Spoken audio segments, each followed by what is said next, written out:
you're not gonna go, I'm gonna get in front of you. Which is good because you have to. All the other ones that you don't really see should be completely gone, pretty much. Stop much?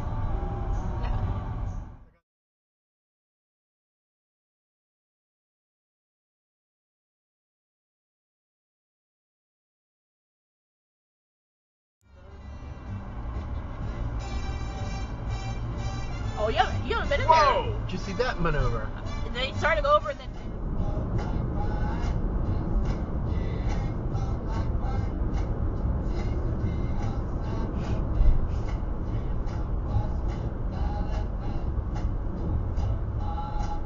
Whoa, okay.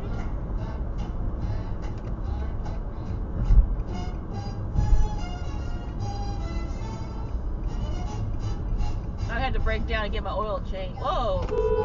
Wow. Did they realize when they? Yeah, the void, not Mr. Miyagi. Oh, okay.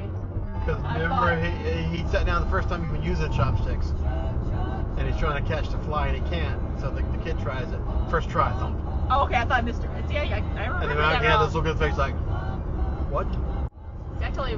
Where are you going? He thought. Only things which could be seen from the street. The town was sleeping now. The shops were dark, the houses were dark, and the only movement on Main Street was the blinker at the intersection of Main and Laurel, flashing on and off in sleepy yellow beams. He looked over the town with a tender, loving eye. It wasn't his town just yet, but it soon would be. He had a lien on it already. They didn't know that, but they would. The grand opening had gone very, very well. Mr. Gaunt thought of himself as an electrician of the human soul. In a small town like Castle Rock, Alan said nothing. After a moment, Ace seemed to regain his composure. He put his Ray-Bans back on. You know, he said, I think I will leave. I've got places to go. Winter spread around her, a darkness which was like the hood of a cobra. Look at Ma King all dressed in green. I go one day. He's not a man, he's a loving machine. While Sally Ratcliffe was meditating in her new darkness.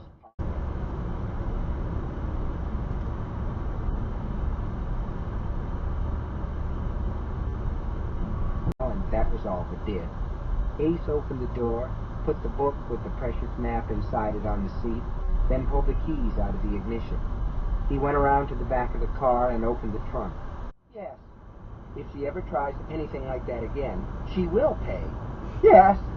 I may have just the thing. Sit right there, Mrs. Potter. I'll be back in a jiffy. In the meantime, think blue thoughts. Blue, she agreed dreamily. When Mr. Gaunt returned, he put one of the automatic pistols Ace had brought back from Cambridge in Lenore Potter's hands. It was fully loaded and gleamed a greasy blue-black under the display lights. Lenore raised the gun to eye level. She looked at it with deep pleasure and even deeper relief. Tell me what happened. Tell me what you saw and what you did.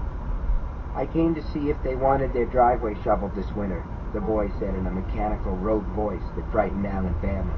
The kid looked like almost any American child of 11 or 12. Converse. What to do?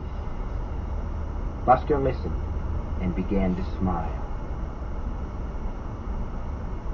The Budweiser truck Hugh had almost sideswiped in town stopped at a couple of the little mom-and-pop stores on the other side of the bridge and finally pulled into the parking lot of the Mellow Tiger at 4:01 p.m. The driver got out, grabbed his clipboard, hitched up his green VW, approaching from the other direction. Norris was in plain clothes, but Alan cared not at all about that. He could use him this afternoon. Oh boy, how he could use him. Then, that went to hell, too. A large red car, a Cadillac, license plate Keaton 1, suddenly shot out of the narrow alley which gave access to the municipal building's own private coin collection, one of the 10 best in New England, at least according to Nat himself. Then he too had discovered the wonders of cocaine. In the where in hell's name was that bitch? At last, the door between the garage and the kitchen opened. Her eyes were large and frightened. Well, finally, Buster said, letting go of the horn. I thought you died on the job. Danforth, what's wrong? Nothing. Things are better than they've been for 2 years. I just need a little...